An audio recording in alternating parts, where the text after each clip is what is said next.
Welcome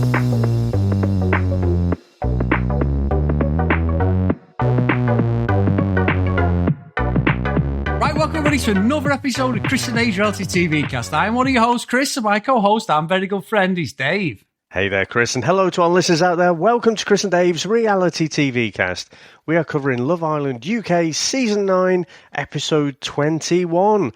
Now, Chris, where would you like to start today? Well, Dave, we start with the boys being kicked out, basically. We had three guys from the previous episode. We had Kai, Aaron, and Spencer. We all could have predicted this, what was going to happen. If you've watched anything of this series, it was pretty obvious. The girls had the decision. Maya Jama was there, Dave. She was talking to them, what are you going to do, guys? You know, and all this stuff. And it went exactly. I mean, I thought Jesse's defense of Aaron was, he's my best mate. It's like, that's fucking nothing. I know these impressions are getting worse, everybody.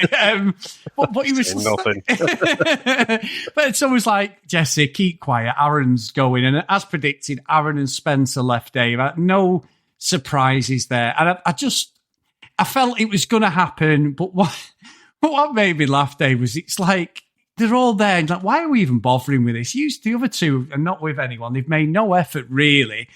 I've not seen Aaron graft on anybody. I hate that word, but graft on any of the girls as far as we've seen. He may have done in the edit, not seeing it. So, yeah, see you later. Don't let the door whack you on the back of the head as on your way out, lads. And yeah, off into the sunset they go, Dave. Yeah, and Chris, at the best of times, I'm always flip-flopping about whether do I love this show or do I hate it? And sometimes I'm not even sure if I like it. But it started off, and straight away I was like, I fucking forgot this stupid fucking cliffhanger from last week. It's like, oh, God. Just fucking announce it, and they drag it out for fucking ages, as if we think there's any other choice than Spencer and Aaron. It's fucking ridiculous, and wasting time on that set me off on a foul mood straight away, if I'm honest. And then we get the fucking triangle show after that, which I'm sure we'll get onto. But yeah, I mean, Spencer and Aaron, you offered fuck all, absolutely square root of fuck all on toast. And yeah, I'm glad you're fucking gone, because you did nothing. You did not entertain anyone. You didn't do anything. Go away. So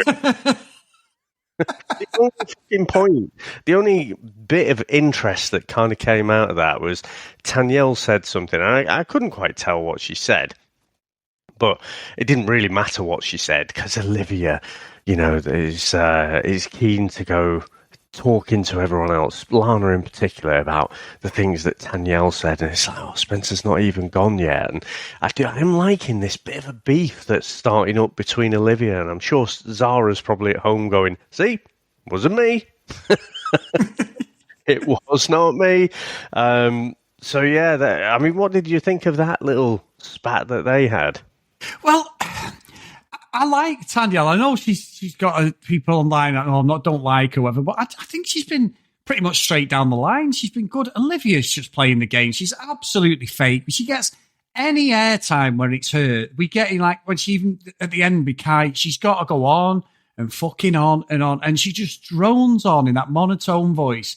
Or, well, yeah, I'm not very happy. Oh, no, I'm doing it again, Dave. Right, no, sounds like Lana to me. Well, Dave, I really like Ron, you know. Well, I'm not sure, Casey. It could be you.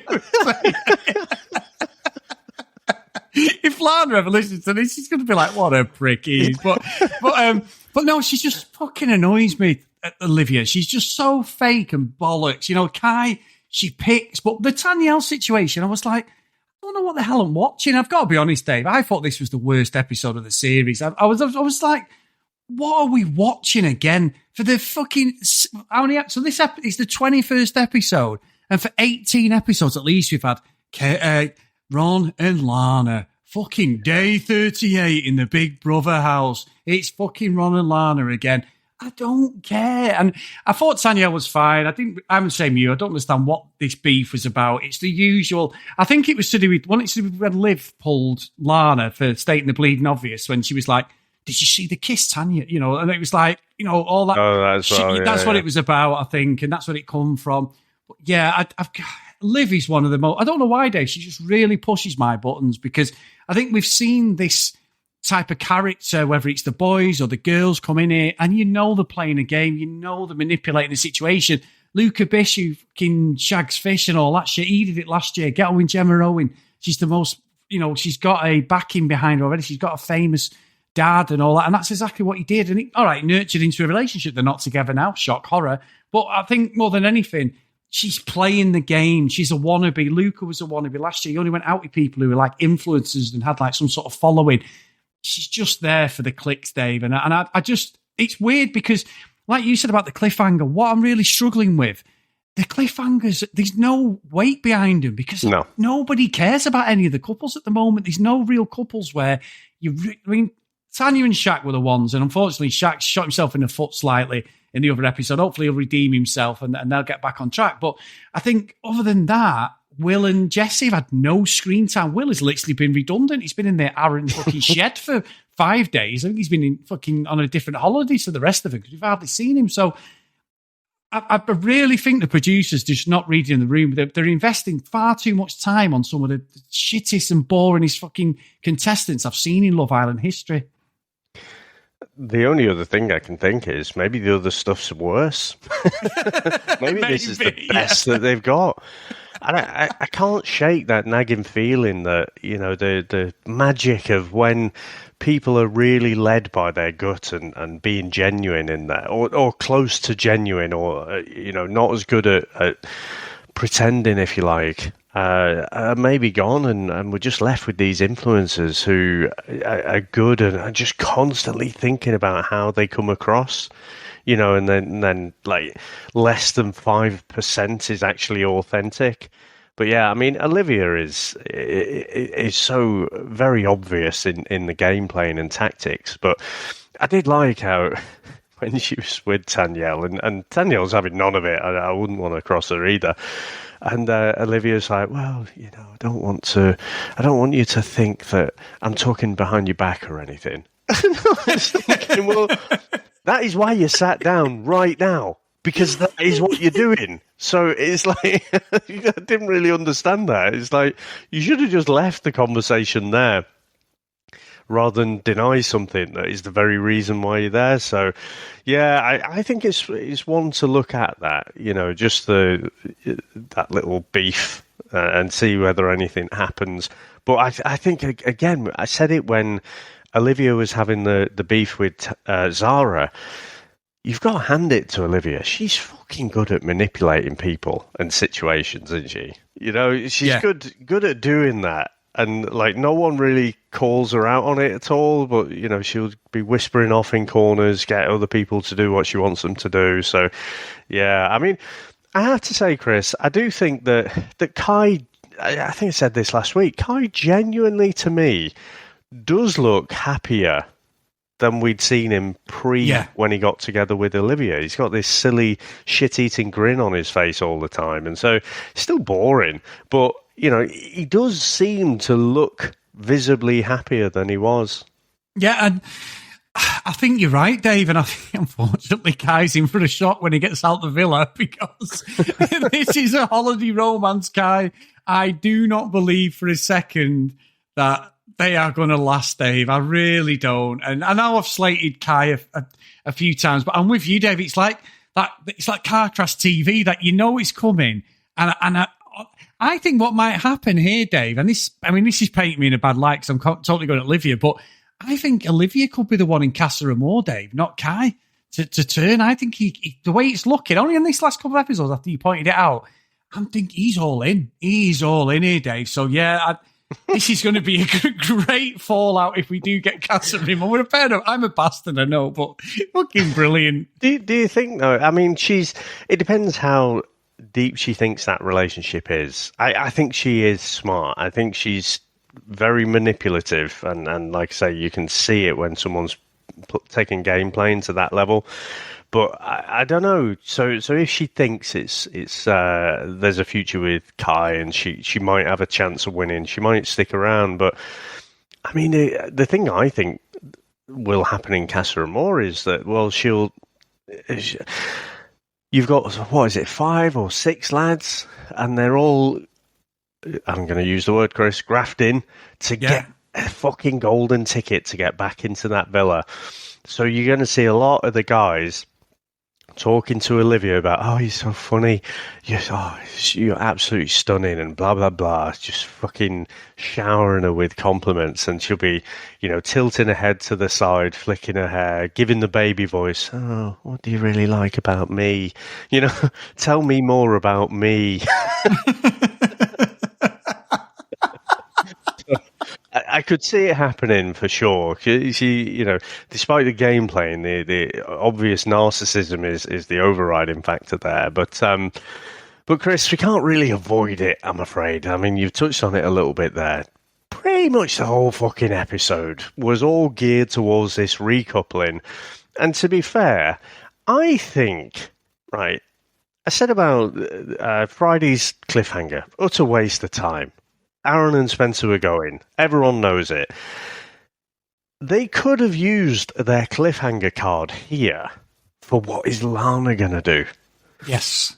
I think that would have had a better impact. Because they'd done it on Friday, they couldn't do it again, I wouldn't have thought. But I thought, we've got a few minutes. I'm like, oh, fucking hell, you're going to give us a fucking cliffhanger again, you bastards. But this time, I am invested. I do want to know what the outcome is. Because we get to see most of the fucking episode spent on that Lana, Casey, and Ron.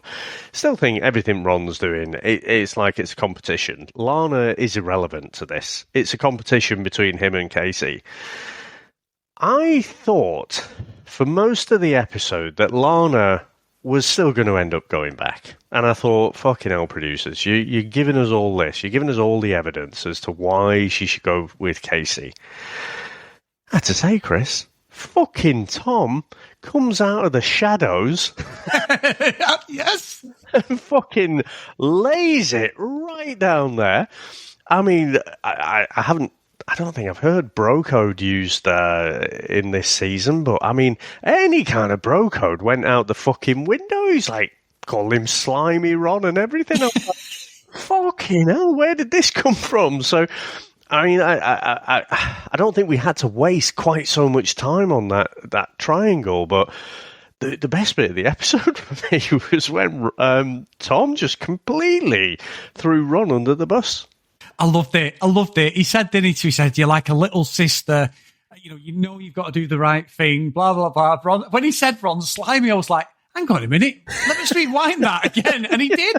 And he was like, you've got to be, I want you to be treated right. You deserve it and everything. And I was like, God, but even then, Dave, I was like, she's still going to fucking pick him. And I didn't like Ron. What a cocksure wanker. He's there to Kai and he going, yeah, well, I've got the graft and all this. And, we've got the experience of being together, history, and I think I've got the edge. He's like, you're not in 100-meter fucking running race where you've got better spikes on, or you're a tenth of a second faster, you dickhead. I've been hitting the protein shake. Yeah, that's what I mean. I've just hit my fucking bench press, fucking personal best in the gym. It's like, what a fucking dick! Like, just treating Lana with no respect again. What annoyed me is he was so serious. He didn't spend any time with her.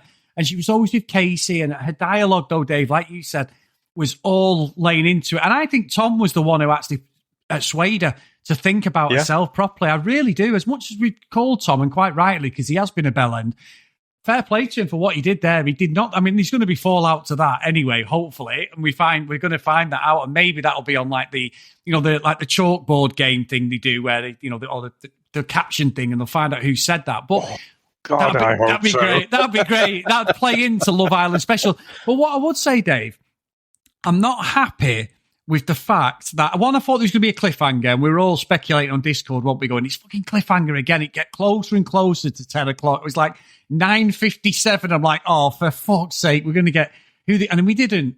And she picked him. However, it went off. But that to me says, I could be wrong, that Ron's not going straight away.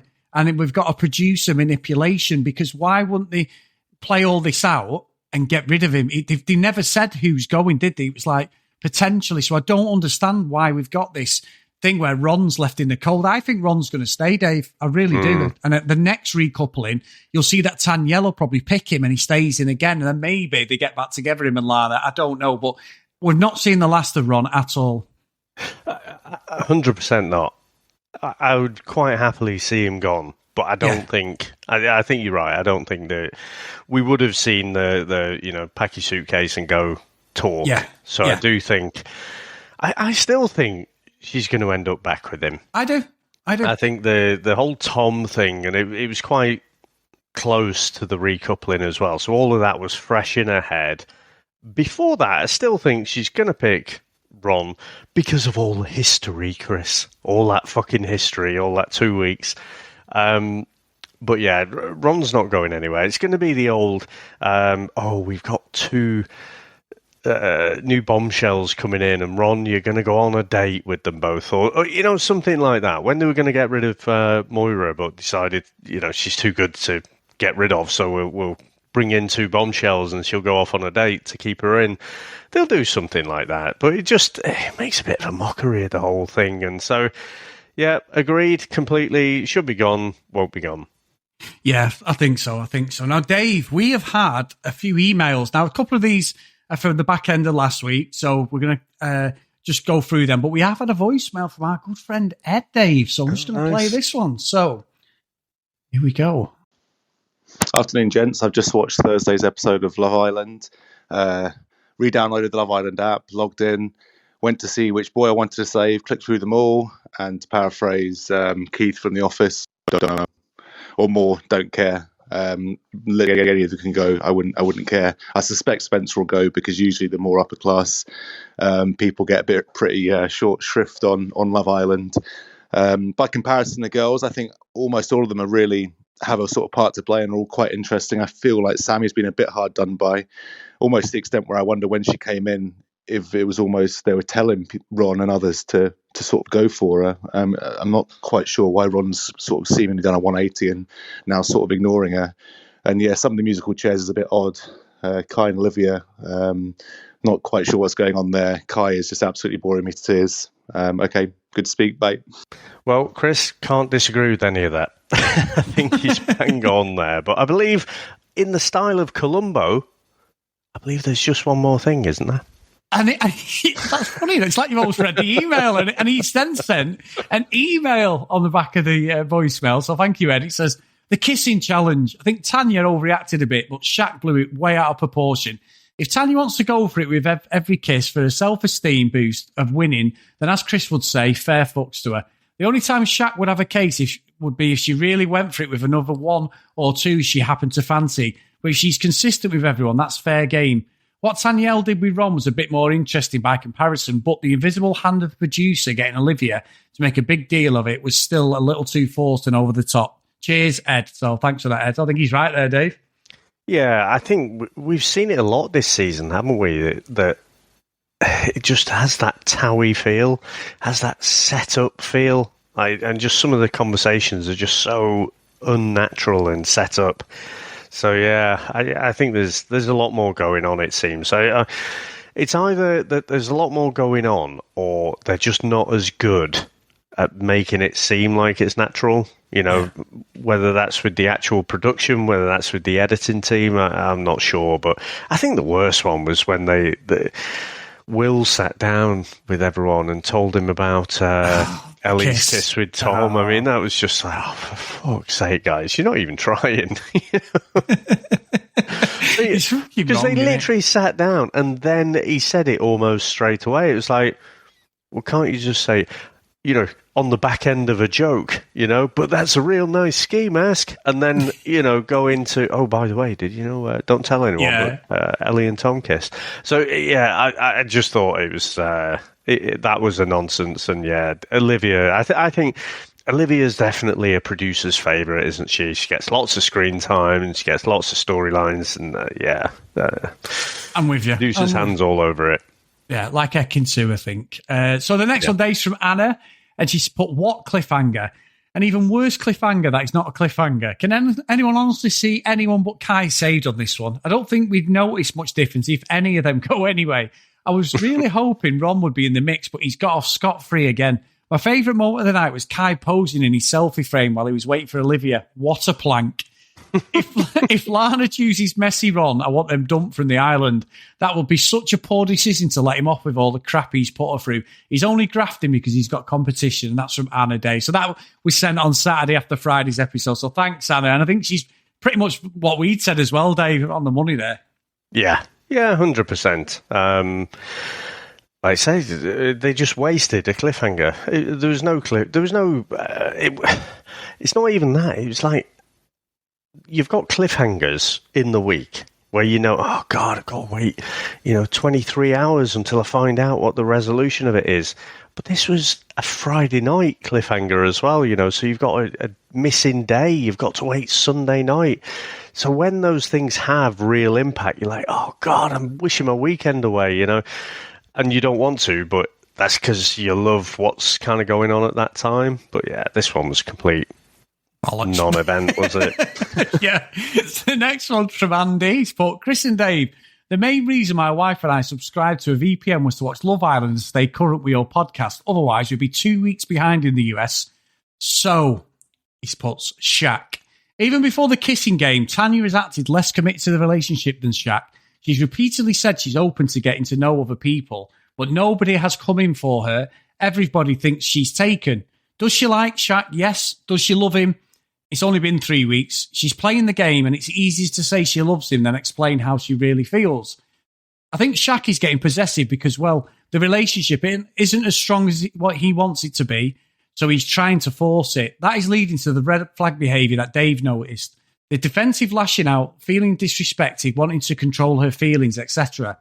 He likes her more than she likes him. People think Shaq might wander in Casa Amor, but she's more likely to find another partner. At least that's what my radar is telling me. Andy in Seattle. So great email, Dave. Another one. Yeah, I think some great points in there. I do think Shaq is maybe a little bit more intense over the relationship. And, we heard last week, people do have those love feelings very early sometimes. Maybe Shaq is feeling that. I know there's some people who think, well, this is all a game. They're just, trying to couple up early, stick it through to the final. Let's see. I wouldn't be that surprised if Tanya had a little bit of attention in Casa Amor and maybe wandered a bit. I do think that is possible. I think you could be right. Next one's from Anto, our friend who sent emails in before. This is, hi guys, hope you're both well. This is my first email of the series because I've just felt this series so far has been underwhelming and subpar. The pod is pretty much the way I'm keeping up to date with the show. I feel I don't really like anyone except Shaq, and well, that's just because they are sort of the only boys pre-Casey and Jordan acting like normal guys, except for when Shaq went into full control mode. Oh, I know it's a bit late to say, but I think one of the real reasons he was upset with Tanya about kissing the challenge was because he was thinking about how it looks on TV to people back home. Now, that's an interesting take, Dave. Sorry, I've not read it properly, so I'm just reading it out loud. What do you think? What do you think, Dave? Well, to be fair, Anto, I'm not sure we like it either, but no, we do love talking about it, don't we? But, again, it's just that perfect blend of love-hate. Yeah, it is, to be fair. And then carried on with, can we just bring on Casa Amor? Because I truly feel like that's when the real show starts. We could see everyone taking someone back except for Shaq and Tanya. The recoupling went pretty much how I expected with the girls' picks until Lana decided to drop a pick up 4 like it was a game of Uno. I thought there was 3 things in life that were certain: death, taxes, and Lana was going back to Ron, but this has actually got me spun. I wonder if that little talk with Tom sealed it for her. It'll be interesting to see how Ron reacts to this, because I think his ego is going to be massively bruised because all he's been doing for the past 3 episodes is saying how he will win her back and she will pick him. As always, keep up the great work, Anto. So great email, Dave. Yeah, no, that's fantastic. And one more. Yep. one more. This one's from our great friend Denise as well. She put Ron and Lana snooze saga. Happy winter Love Island. Not going to lie, this winter series doesn't grip me like the summer Love Island, but it'll keep me through the cold weather. This Ron Lana storyline feels contrived as the producers are meddling. They clearly are the star-crossed islanders. With each recoupling that we've seen them not get together, they will or they won't. Their couple become a couple will reach a peak crescendo as viewers breathe a sigh of relief when they finally couple up. I think that's probably right. And that makes them stronger contenders for the final. I know we expect Tanya and Shaq, Will and Jess to reach the final, but I feel one of those pairs will crumble under the pressure of Casa Amor. Bye for now from Denise in New York, Dave. So thank you, Denise. Very good, very good. Gosh, great, isn't it, when we get all the different opinions and everything. And can't really disagree that it's it's not really grabbing people, I don't think, this winter Love Island. But I'm still hopeful. But, you know, even though I said it right at the start of the episode, it was only when you said, we're 21 episodes in now. And I'm like, have we just broken ourselves with Love Island? You know, because when you put it up against Maths, you know, we've had like 5 episodes of that, and it's a complete car crash already. And it's fucking great. Every episode hits it out of the park, whereas this seems more of a slow burn. Like, you know, we're waiting for these things to happen, but it's not really kicked off yet. No, it hasn't. And I'm with you, Dave. And you'll be happy to know, Dave, by the end of this week, we'll be halfway through this Love Island. Fuck a doodle do. Sorry. Fucking halfway yet. 50 episodes or whatever it is. Nonsense. Fuck me. Oh, my God. Right. So, Dave, sorry about that, my friend. Big thank you to everyone. Great emails, great voicemail from Ed. Thank you for that, mate. Please, if you want to drop us an email, get onto anchor.fm app. That's where we host our podcast. Obviously, it's all across iTunes, Google, everything. But there is actually a voicemail function on there if you want to drop us a voicemail instead of sending in an email. But if you do want to email us, cdrealitycast@gmail.com. If you want to follow us on social media @cdrealitycast, please get over to Facebook, Chris and Dave's Reality TV Cast. As Dave said yesterday, we are over 450 people now. So we are slowly but surely heading towards 500. So let's try and get it to 500, please, guys. We do appreciate everything that goes on that page. Thank you so much, Charlene, for moderating it for myself and Dave. And also, if you do want to support us a bit more, patreon.com/CD RealityCast. So today's roll call of honour is Kent, Lucky Lulu Green, Lauren, Tracy, Hennessy, Susan, Priscilla, Dee Dee, Katie, Libby, Joanna, Brianna, Helen, Keith, Michelle, Gillian, Zoe, Kristen, Maggie, Kate, Megan, Cassie, Fiona, and Emma. So thank you so much, guys, for all your support. And that list is growing by the day. So we really, really appreciate everyone. No, it's just fantastic. And like you say, hitting that milestone, 450, absolutely brilliant. And hopefully before the end of the season starts, we'll have hit 500. So that would be fantastic. So, Chris, I don't know. I'm convinced when I get to the end of these episodes that nothing really happened. And then we still talk about it for a while. So it's always great to have a good laugh. And don't forget your John Virgo impressions for next time, though. So when Lana fucking takes back Ron, because we all know it's coming. We know Casey will be dumped at some point, and then she's going to end up back with Ron. So that's the producer play, I think. So thank you very much, sir. Thanks to everyone out there for listening. Thanks to everyone for supporting us. And we'll speak to you next time. Bye.